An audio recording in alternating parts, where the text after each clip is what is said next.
बाबूजी, रोटी बना दी है, खा लीजिएगा, मैं खेत पर जा रही हूँ। तभी खटिये पर से बूढ़ा रामा खांसते हुए बोला। ले बेटी, ये चादर लेती जा। नहीं बाबूजी, इसकी जरूरत आपको ज्यादा है, क्योंकि घर में ओढ़ने को एक भी कंबल नहीं। माँ, आज हम तीनों भी आपके साथ चलेंगे खेत पर बच्चों, तुम्हारे पास स्वेटर भी नहीं, सर्दी लग जाएगी। माँ, जल्दी तो आपको गुलिया दीदी और तानी दीदी को भी लगेगी। अगर हम जब एक साथ मिलकर खेत पर काम करेंगे तो ज्यादा पैसे आएंगे और फिर हम कंबल खरीद लेंगे। मेरा राजा बेटा कितना समझदार हो गया है, माँ के दुख को समझने लगा है। सरिता अपने बच्चों के साथ खेत पर आती है, जो कि जंगल के पास पड़ता था। बच्चों, हमें आज के आज खेत जोतकर गाजर की फसल बोनी है। सरिता की चारों बेटियां और राजा भी कड़ी मेहनत से बंजर खेत को जोतते हैं और फिर सब मिलकर खेती करते हैं। दिन बीतते हैं। एक रोज जब सरिता घर आती है तो वो अपने पति को घर में जुआ खेलते देखती है। अरे बिरजू, भूख लगी है। ये ले दारू, 2 घूंट मार ले। अरे खाली दारू, इसके साथ कुछ चखना मिल जाता तो मजा आ जाता। अरे देख बिरजू, तेरी लुगाई आ गई। बिरजू को घर में जुआ खेलते देखकर सरिता बौखला कर बोली। अजी, तुमको शर्म नहीं आती? घर में जुआ खेलते और दारूबाजी करते। तो फिर बोली, अरे जानती नहीं पति परमेश्वर होता है और पत्नी की जगह पति के पैरों में होती है। चल जल्दी से मेरे लिए अंडा ऑमलेट बना और गरम रोटी भी। तुम्हें अब मुफ्त का खिलाने को राशन नहीं मेरे पास। 6 बच्चे हो गए हैं, जानती भी हो इन सब का पेट कितनी मुश्किल से पाल रही हूँ मैं। तुम्हें तो जिम्मेदारी से मतलब ही नहीं। घर में बूढ़ा बीमार पिता है, तुम तो कमाने गए थे ना, फिर क्या हुआ? आते ही पैसे मांगने लगी। पति ने खाया पिया कि नहीं ये तेरा बाप पूछेगा। नशे में तो बिरजू सरिता से अकड़ते हुए अपनी चमड़ी की चप्पल निकालकर उसे बहुत पीटता है। ये ले, और लड़ाई जबान। मैं कमाता नहीं तो क्या इस घर में मेरी इज्जत नहीं होगी? ये ले। बचाओ, ओह बचाओ, माँ को मत मारो पिताजी। तभी लड़खड़ाते हुए बिछौने से उठकर बूढ़ा रामा कहता है। अरे निकम्मे, छोड़ दे बहू को, निकल जा इस घर से तू, और फिर कभी शक्ल मत दिखाना। अरे ये मेरा घर है, मैंने बनाया है इसे। बिरजू चला जाता है। तभी रामा रोते हुए बोलता है। अरे जाने कैसे उड़ाऊं बेटे को जन्म दे दिया है मैंने। मेरे हाथों भारी गलती हो गई जो इसे तेरी शादी कराई। बहू माफ कर दे मुझे। पर उस 5 बेटियों की गरीब माँ का दुख इतना ही नहीं था कि एकदम से जोरदार तूफान उठा और झोपड़ी की छत हवा के झोंके से उखड़ कर गिर गई। हे भगवान, इतना भयंकर तूफान! तानी, गुड़िया, अंजू, तुम तीनों सोनी, राजा और मुनिया को लेके बाहर निकलो। मैं दादाजी को लेकर आती हूँ। उठिए बाबूजी। नहीं बहू, तू जा, मेरा समय आ गया है। तुझे उन 5 बच्चों की सौगंध, तेरे बाद उन्हें देखने वाला कोई नहीं।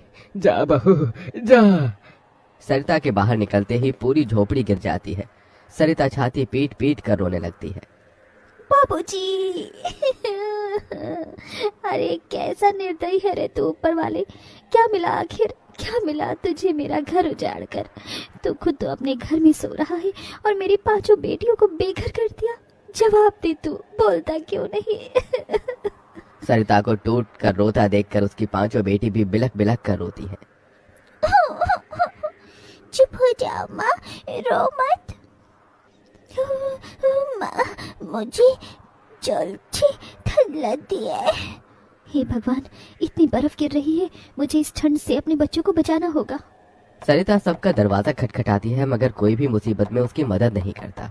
हार कर वो अपने जंगल वाले गाजर के खेत में आ जाती है और सब रात भर ठंड से कांपते ठिठुरते हुए बीतती है। माँ, बहुत भूख लगी है।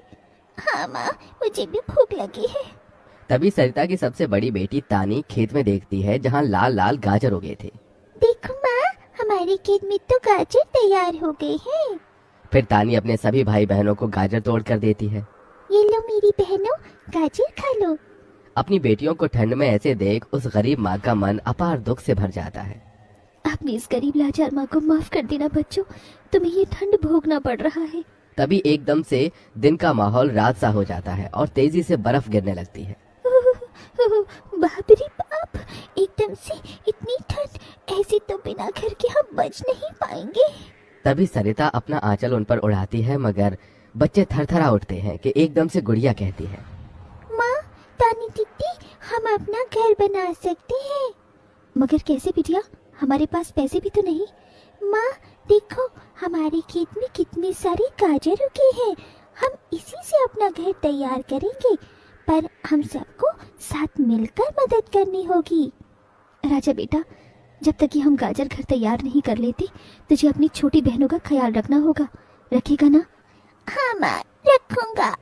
सरिता आग जलाकर अपने दोनों सबसे छोटे बच्चों को उसके पास बिठा देती है और खुद अपनी चारों बेटियों के साथ उस भयंकर ठंड में गाजर घर बनाने लगती है। अंजू, सोनी, गुड़िया, तुम दोनों मुझे और तानी दीदी को गाजर तोड़ तोड़ कर दो, हम घर बनाते हैं। ठीक है माँ। गरीब माँ बेटियां मिलकर गाजर घर बनाती हैं, मगर घर एकदम से ढह जाता है, जिससे सरिता दुखी हो जाती है। कितनी मेहनत से ये गाजर घर बनाया था हमने, मगर सारी मेहनत बेकार चली गई। तभी चारों बेटियां रोते हुए गाकर अपनी माँ को हिम्मत देती हैं। जिंदगी की यही रीत है, हार के बाद ही जीत है, थोड़ी आंसू है थोड़ी हंसी, आज गम है तो कल है खुशी, जिंदगी की यही रीत है, हार के बाद ही जीत है। मेरे बच्चियों।